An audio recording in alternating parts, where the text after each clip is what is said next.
Hello and welcome to a review video on Statistics 2. So my goal for this video is to remind you of some things you might not have noticed as you were looking at all the different types of tests we have. I'm also going to go over a question from the review. So let me flip over to that real quick so you know which one I'm going to be talking about.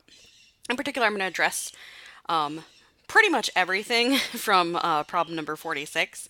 So 46 is a very typical question that you're more than likely to see because what you really need to be able to do as students is identify which test is appropriate for the data that you're looking at. So this is an appropriate thing to ask you simply because when you go out in the real world, it's not going to be separated by chapter.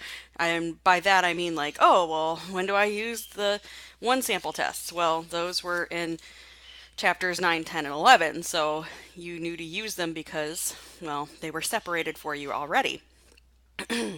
So what I'm hoping to do in this video is go over with you how to tell which test to use when, and then address for you all of these questions. This is laid out a little weird compared to my writing, but that'll be okay, hopefully. So let me go back to my document. So I'm kind of doing a summary of inference for you. Uh-oh. No. Anyway, so how do you tell which variable to use when? So there's a couple different things that you can use. So far, what we've seen is what we call the one sample and two sample tests.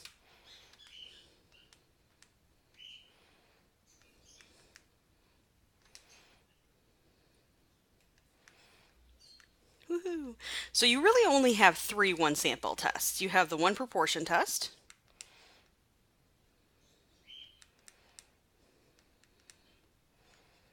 and then you have the one sample T, and then the one sample Z. And then when we look at the two sample tests, there's a lot of them. So I'm going to try to make this as easy as possible and try to group them accordingly with what you might be used to. So we have the two sample T, the paired T. Ooh, I didn't like how I already don't like how I ordered this. Oh no! So the paired test. And then we have the chi-square test. And I'm going to take this more detailed because, as you know, there are three different types of chi-square test. We have the goodness of fit test. I'm going to abbreviate this, and hopefully that's okay. Goodness of fit. I didn't abbreviate it that much. And then we have the two multi-sample ones. Oops, I'm already getting ahead of myself. There I go. We have the one for association. And then we have the one for independence. So the other way we've also talked about the association test is it's also considered to be a distribution test. Okay. So, big thing here as you're looking at this. As you consider the one sample tests, there's some common themes that happen here. And really, it's all about, you know, not necessarily what you might be expecting. Hold on, let me pause this. Sorry, my menu is getting in the way of my colors. So as you look at these tests, some of these are similar. These two and these two have something in common. And then this one and these ones have something in common. And I hopefully am hoping that you notice that what they share in common is variable type. So when we're considering whether or not we should use a test, you actually should be looking at the variables first. So the ones I've marked in blue, sorry, just to make it clear that's that one. These are the ones that use categorical data. And there's a little bit more to it. Oh, a little bit more to it than that. And these use quantitative data. Sorry, I keep accidentally hitting my eraser. And it's actually a little more specific. I'm being vague on purpose by using the word data. Because it's a little bit more than just like data. It's all about the variables. So when I use a one sample test, that's because I only have one variable.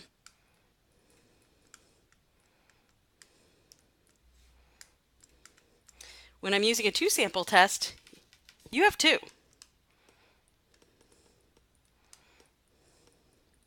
with one exception, and that's the goodness of fit test. This is one variable measured twice.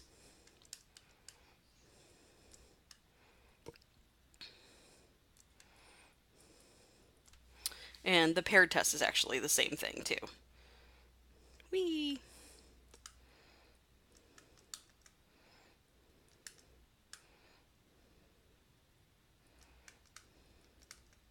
So there's some things going on here that are kind of, mixing and matching with what's going and what's doing. So let me go further with my description. So do you remember how to tell? Can I go down further? No, it's not going to let me. Hold on. Okay, so as a quick reminder, the way we tell quantitative and categorical data apart is that quantitative data, come on,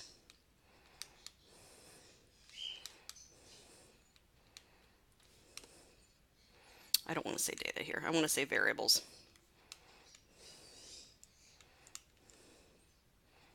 They must have units.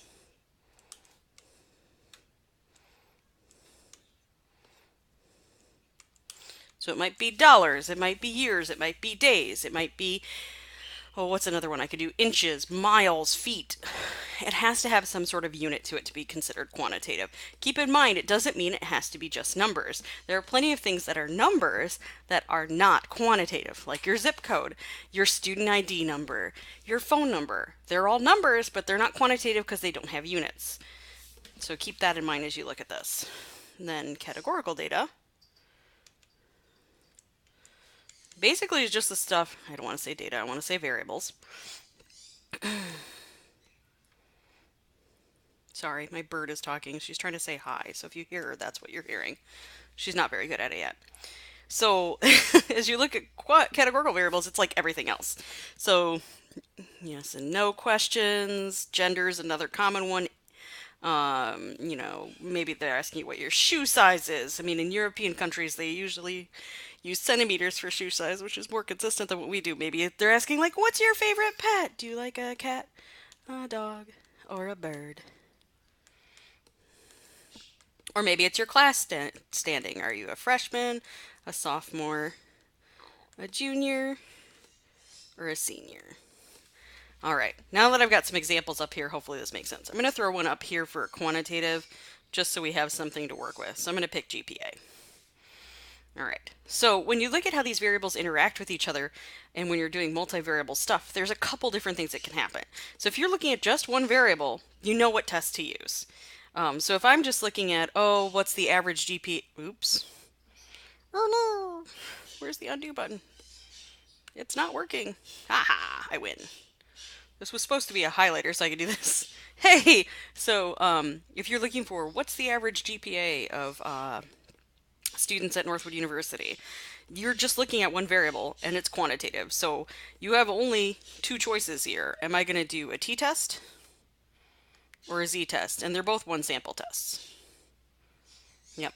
And as I've discussed with you previously, the T is far more common than the Z, because the only time you can do the Z is if you know your your population looks normal, or if you know the the population standard deviation.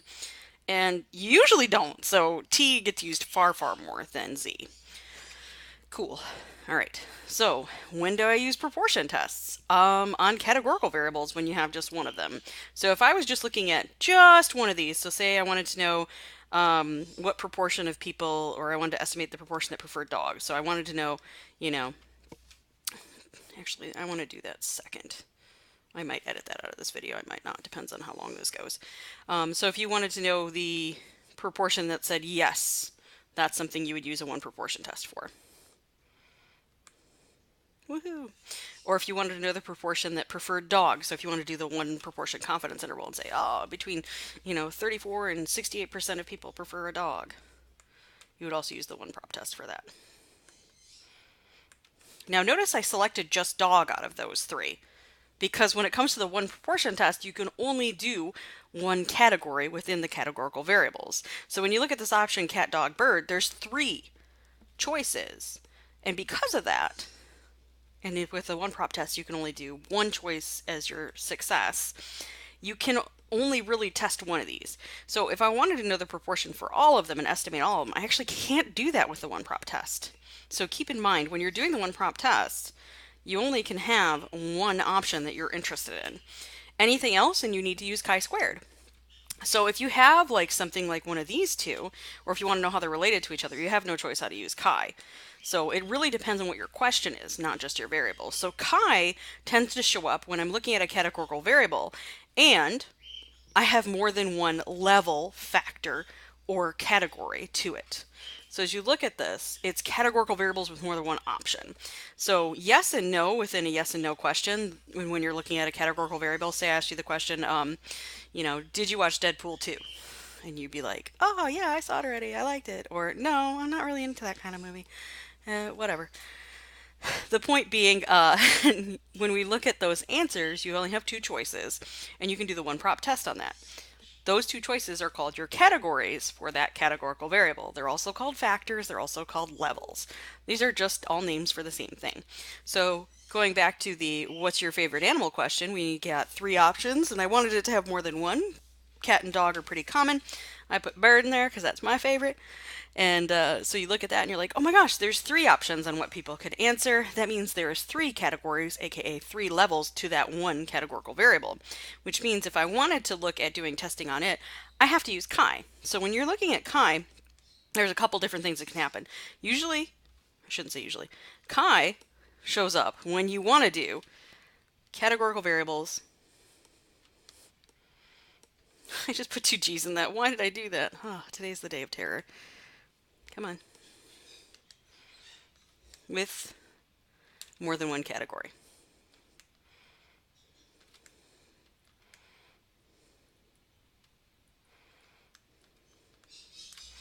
Aha. So as I look at this, more than one category means that, I can do chi to the yes no question. It's just kind of dumb. And even then I have to be more careful than that. So what kind of chi's do I use when? And I've already kind of brought this up. The goodness of fit test has to be the same variable measured twice. So one of the ways I could do this is usually it's used when it's comparing categorical data that's historical to current trends. So a goodness of fit type of question would be like, oh, well, I've got freshmen, sophomore, junior, seniors. I wonder if I have a higher proportion of seniors this year than I did last year in my stats class.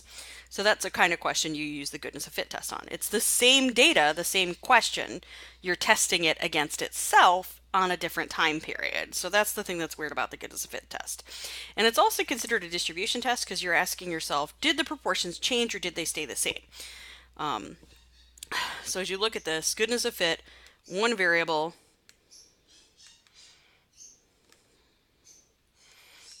against itself.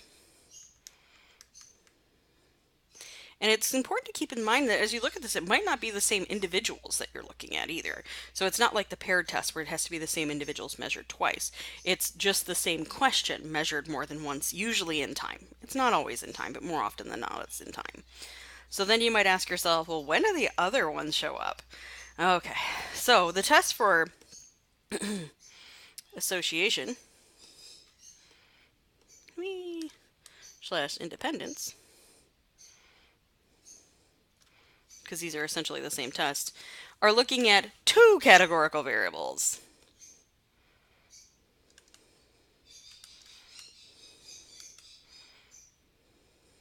Yay! Okay, little side note, if both your categorical variables you're looking at only have two categories. The F didn't show up. Both have only two categories. So like my yes no question, and if I had something else like gender, male, female, that only had two options, you can actually do the two proportion test on that instead. They come out mechanically the same, so if you end up using chi on accident in that case, it really doesn't matter. There is a slight increase of your chance of making a type 2 error if you use chi when you could have used the two proportion test, but it's not enough for it to make any difference. However, if you go out and this is like dealing with someone's, life savings or money or something that's incredibly important that could hurt somebody, don't make the mistake of using the chi test when you should be using the two proportion, because then, the error there is not a good thing. Um, it's a little bit like, I don't know, what's a good analogy for this? If you accidentally do the chi when you could have done the two to proportion test, it's kind of like killing a fly with a sledgehammer. You didn't need something that powerful, but you did it anyway. Um, anyway, it is what it is. So when we look at association slash independence, what I'm really looking at is are these two variables related? So this is a relationship test. We're going to see a couple of these.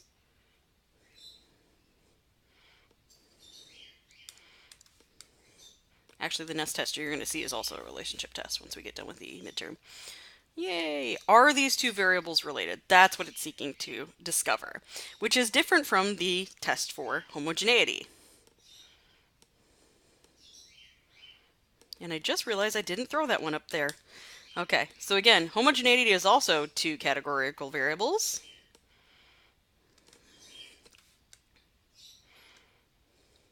Woohoo! I am writing terribly. Hopefully you're listening. Woohoo! Missing my eyes. So homogeneity is about same shape, as you might know. So it's saying, are these two distributed the same? So I always think of this one as like, it's the big brother of the goodness of fit test.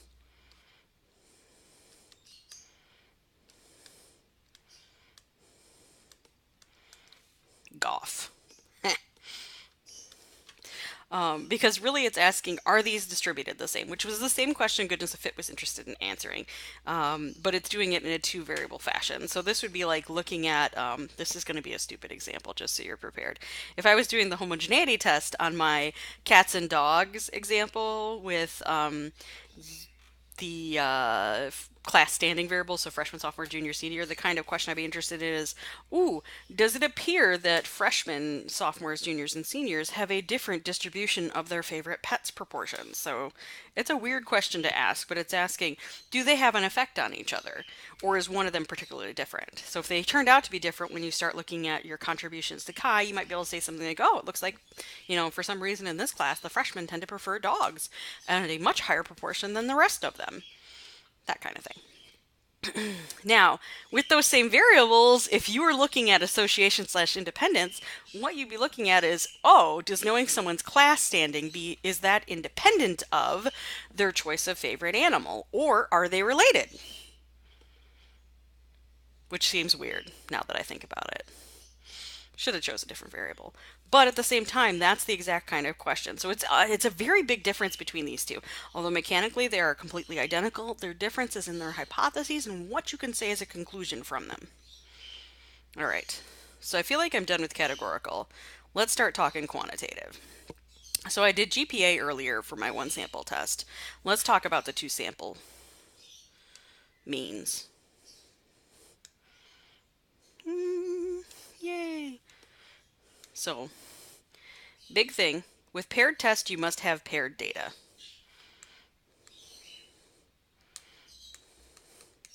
In fact, it's one of the conditions to doing the test. Need paired data. That means it has to be the same individuals measured twice. When I'm saying individuals, keep in mind I might not be talking about things that are alive. Usually the word we use for this is cases.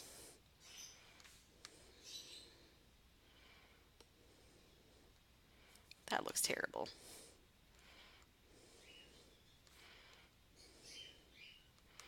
And usually there's some sort of intervention that occurs in between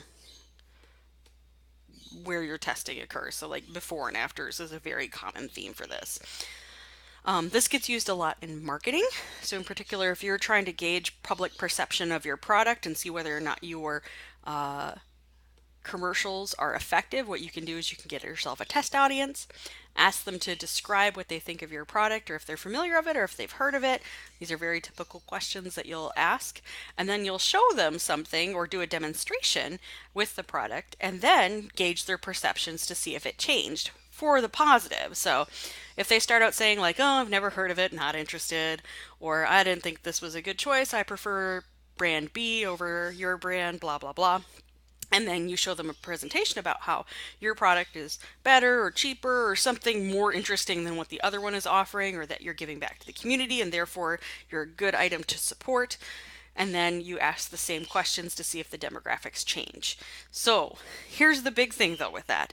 Whatever you're measuring has to be quantitative. So usually what they do is a rating system for this, like, oh, rate it between 1 and 4 stars, or are you likely to buy this in what time frame? What would you be willing to pay for this is also a very, very common question for this type of data. And then you see, do things change? The other thing that this comes up with a lot is product cost or product pricing. So if you want to look at two different brands and how they price the same materials, you're looking at the same objects measured twice using dollars as the measurement, and therefore it's the same individuals measured twice, and you can use the paired test on this. Yay! Okay, so how about the two sample tests? Oh no. The two sample T doesn't have to have paired data. They can be two different types of data. But here's the thing you might not notice. The two sample T most often gets used when you have one quantitative variable and one categorical variable. But when you look at that categorical, it has to, oops, that was supposed to be must. It didn't come out like that. It has to only have two categories.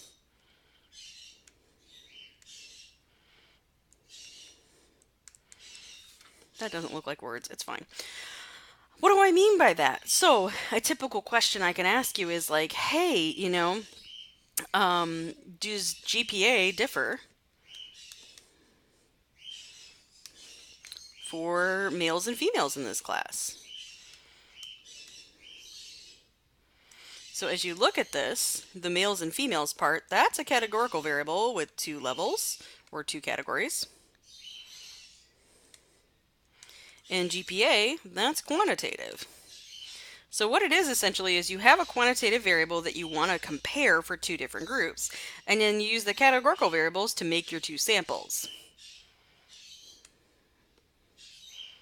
Ta-da! So this is useful in comparison. So keep that in mind. So what do you got to look at? We really have to look at data type to decide what we're doing. The other thing you have to ask yourself is, what type of question am I trying to answer? Am I interested in relationships, or am I interested in comparing two things? Because that's what's going to help you tell which is which is which. The other thing to ask yourself is, how many variables am I testing here? Because if you're just interested in one, you can immediately tell yourself it's none of the two sample tests. All right, this is already 22 minutes long. Holy something inappropriate that I wanted to say. Let's take a look at some of 46, because I don't think I'm going to have time to do all of it, because YouTube unfortunately cuts me off after a while. All right, let's take a look. So, a large company, I'm just going to start with A. Actually, you know what? I'm going to pause this real quick and triage myself into a list of ones I think are going to be hard. My suggestion to you at this point is, if you have not looked at this question and you're haven't looked at any of these yet, I'm going to do C, E, F, I, J, and N, and I might do a couple more if I'm under 30 minutes at that point. So I would suggest pause and go through and see if you can make a prediction as to what you think these are. Obviously, the answers are already up and on our Blackboard site, so you can just go look them up, but challenge yourself, see what you think and why you think the way they are. They are what they are. There we go. Words. That makes sense. I'm going to look at C first. And yes, I am going to read this out loud because that's a little obnoxious. A drug company is testing the effectiveness of a weight loss pill, and they record the weights of 1,000 test subjects before the study begins, and then the test subjects are administered the pill over a period of 6 months. At the end of the 6 months period, the weights of the 1,000 subjects are recorded. So, couple things. You notice there's a before and after. It's the same individuals, and they're testing drug effectiveness. So in particular, they're talking about weight. Weight to me is usually in pounds or kilograms or maybe stone, depending on where you're from. But the point is, it's got units. So this feels quantitative. So I immediately know I am down to looking at either the one sample T, the one sample Z, the two sample T, or the paired test. So I've already narrowed this down a little bit. And the other thing to notice is they're doing something before they take the pill and then after they take the 6-month period of it, and then again. So they're recording something twice. That to me feels like a 2 sample. So this is either 2 sample T or it's paired. And then the last thing I ask myself is it the same individuals measured more than once? Since it's the same 1,000 test subjects, both before and after, this is going to be a paired test. If it was not the same subjects, then this would be a 2 sample test. But because they are the same individuals, this is definitely a paired test. See how I narrowed that down? Hopefully that helps you think about how these look. So I'm going to go to E next. Where's E? Okay. You overhear a claim that 90% of freshmen eat in the cafeteria on a regular basis, whereas only 40% of sophomores, 10% of juniors, and 5% of seniors. You decide to test this. So you sample 20 freshmen, 25 sophomores, 15 juniors, and 18 seniors, and ask them, do you eat at the cafeteria on a regular basis? Now, don't let these numbers down here fool you. They don't actually give you the proportions for this one. So this is not a test you can actually calculate at this point. You have to look at those individuals' answers to see if that was true. Now, I'm hoping you see there's proportions in here, percentages, and you're counting stuff, and you're asking a question, do you eat in the cafeteria, that has, on a regular basis, that has a yes or no answer.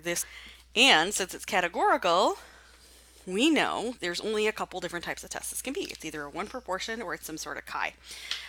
Since there are so many groups here within my categorical variable, freshman, sophomore, junior, and senior, I know immediately it cannot be a 1 proportion test.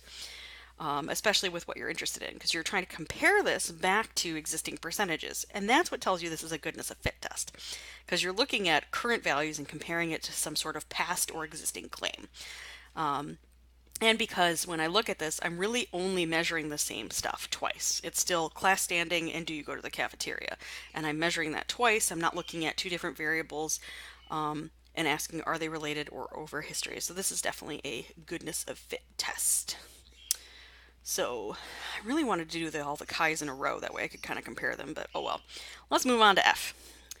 A researcher is interested in determining if there is a difference in the amount of time it takes men to complete tasks versus the amount of time it takes women to complete the same task. I love how vague I wrote this. Oh wait, did I get this one from somebody else? I don't remember. He samples 40 men and 40 women and asks how long it takes each individual to complete the task. So this last part, this last sentence is very important. He's got 40 men, 40 women, so I already know gender is definitely a variable that's there, so I've got at least one categorical. And then it's got 2 levels to it also, men and women.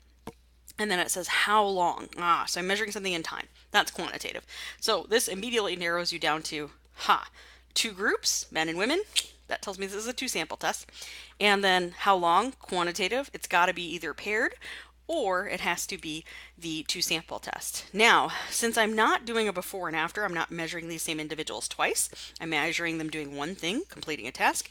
I know that this has to be a 2 sample test because it can't be paired. They're only being measured once. Yay! 2 sample T it is, and let's have some tea. My voice could use that. Let's move on to I. A dean of a major university is interested in determining how satisfied alumni are with the certain degree program. He surveys 500 alumni and asks them to describe their satisfaction as very satisfied, somewhat satisfied, satisfied, and he wishes to construct a 95% confidence interval for the percentage of alumni that are somewhat satisfied or very satisfied. So, a couple things. Clearly, categorical data, because there's no numbers here. When you look at that 500, don't let it confuse you. That's just a sample size.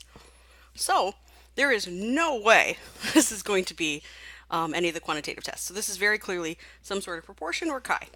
And if you look at it, you might think, oh man, somewhat satisfied, very satisfied. There's 2 of these. So there's no way it's 1 proportion. As it turns out, yes, this is a 1 proportion test. Because you're doing a confidence interval, you would just combine these 2 groups as your thing that you were interested in. So in looking back at some of our Minitab assignments, we've defined or recoded variables so that we had a group of individuals that were our yes and others that were our no. And this is the same idea. You would recode that variable so that somewhat satisfied and very satisfied were your yes and everything else were your no. And therefore, you would have 1 proportion that you're estimating with that 95% confidence interval. And that's why this is a 1 proportion test. Moving on, let's go to J. All right. This looks very similar. Wait a minute. Noted. Oh, sorry. I thought this was the same question that I had a typo. My bads. A dean of the major university is interested in if male alumni are more satisfied with a certain degree program than female alumni. Look, satisfaction and gender. It looks like we have two variables common out here. He surveys 500 of them and asks them to describe their satisfaction. So the end of this looks very similar. That's why I got a little scared. But you feel those two variables hanging in there? Yeah, so this is definitely a chi because it's two categoricals, male or female, and level of satisfaction. So then you got to ask yourself, is this a test of independence or is it homogeneity? And here's a tip or a sort of, I don't know, how I determine whether or not it's going to be one. We're not looking for are they related, but whether or not gender has an impact on their satisfaction rating. So if you're asking, is there a change or difference or some sort of impact from what one of the variables values is, that tells you that this feels like homogeneity because he thinks that looking at gender, they'll have different proportions. They don't look the same in their proportions. That's a same shape question. So this is definitely homogeneity, not independence. Similarly, let's go down to N. And the reason I picked N is because, well, he's also a chi, but not not homogeneity. So an automotive company wishes to determine if there's a relationship between type of car selected and gender. So gender, not quantitative. Type of car, not quantitative. And in particular, he's looking for relationship. When we're looking for relationships, the only test we have that does that currently, and we'll only get one more, is the chi-square test. And in particular, the only one that does that is the chi-square test for association or independence. When I say association or independence, it's not an exclusive or. They're the same test. It's just a matter of how you phrase it. So you could just say chi-square test of independence. It is what it is, yo. All right, I'm going to call this good because it's way too long. Go study.